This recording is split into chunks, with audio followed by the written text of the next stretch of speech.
majina naitwa Ongela Edwin Chengula.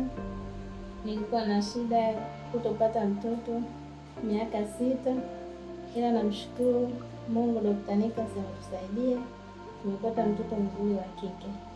Mungu ambariki sana.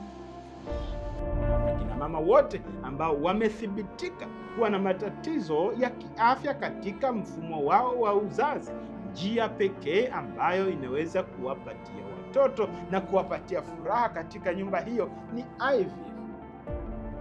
Dada, utapata mtoto wako mzuri na utapakata mtoto wako kabla ya mwaka huu kuisha.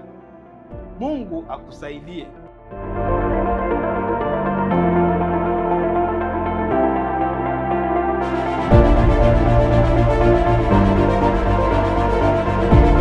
Tunajali Fertility and IVF Clinic, where family begins.